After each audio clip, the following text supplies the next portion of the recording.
Hello friends, welcome back to my channel. আশা করি সবাই খুব ভালো আছেন। মাছ কিংবা মাংস দিয়ে তো আমরা কোপ্তার কারি খেয়েই থাকি, তবে আজকে সম্পূর্ণ ভিন্নভাবে আমি একটি কোপ্তা কারি রেসিপি করে দেখাবো। সেটি হলো সয়াবিনের কোপ্তা কারি, আর এটি খেতে একদম মাংসের মতো হয়ে থাকে। যারা কখনো এটা ট্রাই করেননি তারা অবশ্যই আমার এই রেসিপিটি ফলো করে বাসায় একবার রান্না করে দেখুন। আমার ধারণা সকলেই খুব পছন্দ করবে। এই জন্য আমি ছোট এক প্যাকেট সয়া বড়ি নিয়েছি, আর এটাকে প্রথমে আমি নর্মাল জল দিয়ে খানিকটা ধুয়ে নিব, কারণ এতে অনেক সময় ধুলোবালি থাকতে পারে। ভালোভাবে ধুয়ে আমি জল থেকে সয়া বড়িগুলোকে উঠিয়ে নিব। তবে আপনারা ইচ্ছে করলে খানিকক্ষণ 5 থেকে 10 মিনিট ঠান্ডা জলে এটাকে ভিজিয়েও রাখতে পারেন। সবকিছু ভালোভাবে উঠিয়ে নেওয়ার পর আমি সয়া বড়িগুলোতে ফুটন্ত গরম জল দিয়ে 5 থেকে 10 মিনিট ঢেকে রাখবো। প্রায় মিনিট 10 পর আমি ফিরে এলাম। সয়াবিনের বড়িগুলো একদম ফুলে ডাবল হয়ে গেছে আর খুবই নরম হয়েছে।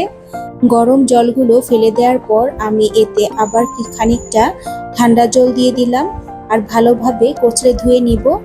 এখন ভালোভাবে চেপে জলগুলো বের করে একটি আলাদা পাত্রে উঠিয়ে রাখবো। সয়াবিনের এই বড়িগুলো থেকে যত ভালোভাবে জল চেপে বের করে হবে, কোপ্তাগুলো তৈরি করা ততটাই সহজ হবে।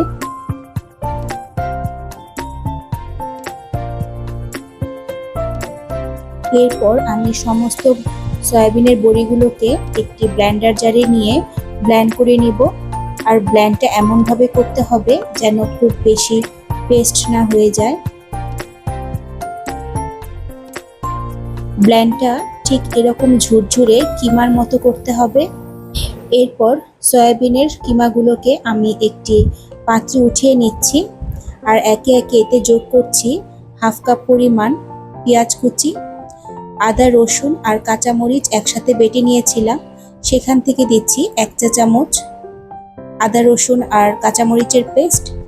এরপর দিচ্ছি হাফ চামচ করে জিরার গুঁড়ো, হাফ চামচ ধনের গুঁড়ো, হাফ চামচ গরম মশলার গুঁড়ো, এখানে আছে এলাচ আর দারচিনি, আর দিব হাফ চা চামচ হলুদের গুঁড়ো, আর দিচ্ছি স্বাদ মতো লবণ।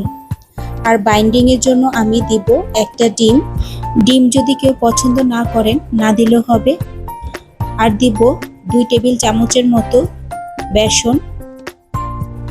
এখন সমস্ত উপকরণ আমি হাত দিয়ে খুব ভালোভাবে মেখে নিব। আর মাখতে মাখতেই যদি কখনো দরকার হয় সামান্য পরিমাণ আপনারা বেসন অ্যাড করতে পারেন। এই ক্ষেত্রে কেউ যদি ধনেপাতা পছন্দ করেন, এই সময় আপনারা খানিকটা ধনেপাতা কুচি দিয়েও মেখে নিতে পারেন। বাইন্ডিং এর জন্য আমি আরো 2 টেবিল চামচের মতো বেসন অ্যাড করলাম। ভালোভাবে মেখে আমি কোপ্তার আকারে এরপর গড়ে নিব। ভিডিওটি ভালো লাগলে অবশ্যই আমার চ্যানেলটিকে সাবস্ক্রাইব করে আমার পাশে থাকবেন, আর পাশে থাকা বেল বাটনটিকে অবশ্যই প্রেস করে দিবেন, যাতে নোটিফিকেশন পাওয়ার সাথে সাথেই আপনারা ভিডিওটি দেখতে পারেন। লাইক, শেয়ার ও কমেন্টস করে অবশ্যই আমার চ্যানেলটিকে সামনে এগিয়ে নিয়ে যেতে সাহায্য করবেন। এভাবে আমি সমস্ত কোপ্তাগুলো তৈরি করে নিচ্ছি। কোপ্তাগুলো সব একই সাইজের করার চেষ্টা করবেন, কারণ যখন আপনারা তেলে এটাকে ভাজবেন যাতে সবগুলো সমানভাবে একই সময়ে কুক হয়ে যায়। এভাবে আমি সবগুলো কোপ্তাই সুন্দরভাবে তৈরি করে নিলাম। এখন একটি কড়াইতে পর্যাপ্ত পরিমাণ তেল গরম করে তাতে সামান্য পরিমাণ লবণ দিয়ে নিলাম, যাতে কোপ্তাগুলো কড়াইতে লেগে না যায়।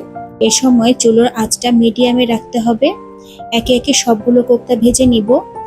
তেলে ছাড়ার সাথে সাথেই নাড়ানো যাবে না।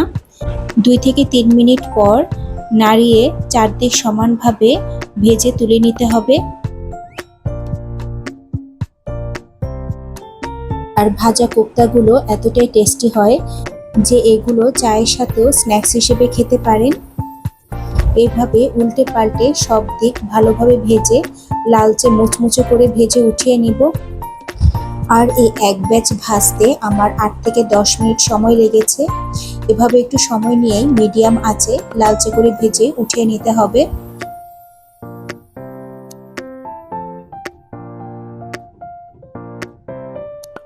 একইভাবে আমি বাকি কোপ্তাগুলোকেও একটু সময় নিয়ে লালচে করে ভেজে উঠিয়ে নিব।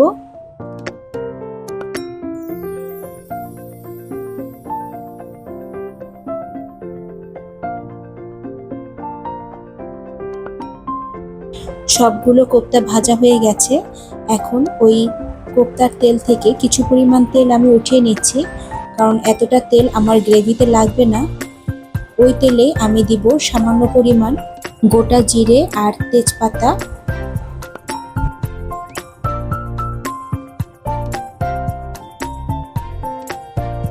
ফোড়নটা কিছুক্ষণ ভাজা ভাজা করে নিয়ে আগে থেকেই লবণ আর হলুদ দিয়ে মেখে রাখা কিছু আলুর টুকরো এতে ভেজে নিব।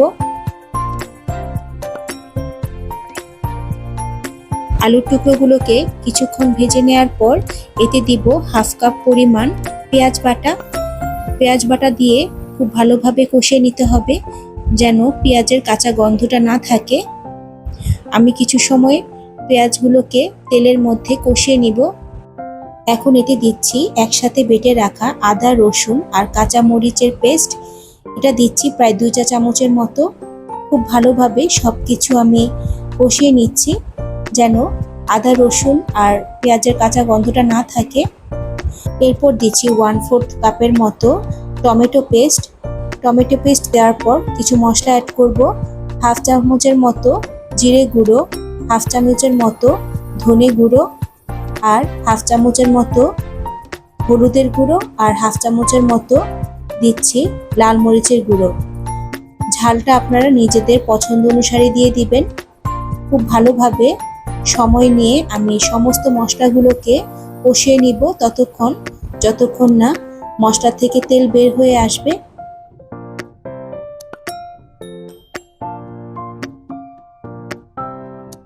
মশলা খুব ভালোভাবে কষানো হলে এতে আমি ঝোলের জন্য গরম জল দিব। অবশ্যই এখানে গরম জল দিতে হবে এবং খুব ভালোভাবে সবকিছু আমি ঝোলের সাথে মিশিয়ে দিচ্ছি। এখন দিচ্ছি স্বাদ মতো খানিকটা লবণ। সবকিছু মিশিয়ে আমি ঝোলটাকে ফুটতে দিব।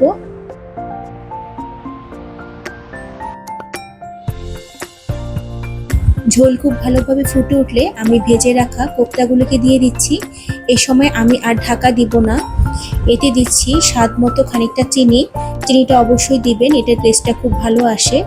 ঢাকা না দিয়েই আমি 4 থেকে 5 মিনিট কোপ্তাগুলোকে ঝোলে ফুটিয়ে নিব। প্রায় 4-5 মিনিট পর হাফ চামচের মতো দিব গরম মশলার গুঁড়ো। সবকিছু আবার খুব ভালোভাবে মিশিয়ে নিচ্ছি আর সব শেষে দিচ্ছি 1 চামচের মতো ঘি। ঘিটা অবশ্যই দিবেন, এটা টেস্টটা খুবই ভালো আসে। এখন আমি সবকিছু খুব ভালোভাবে মিশিয়ে চুলোটা বন্ধ করে প্রায় 10 মিনিট ঢেকে স্ট্যান্ডিং টাইমে রাখবো। এরপর পরিবেশন করব। হয়ে গেল ভীষণ মজার সয়াবিনের কোপ্তা কারি। আর এটা খেতে এতটাই টেস্টি হয়, আপনারা অবশ্যই বাসায় এটি একবার হলেও ট্রাই করে দেখবেন। ভাত ছাড়াও রুটি বা পরোটার সাথেও এটা খুব ভালো যায়। আজ এই পর্যন্তই, ফিরবো নতুন কোনো ভিডিও নিয়ে। সে পর্যন্ত সবাই খুব ভালো থাকবেন। ধন্যবাদ।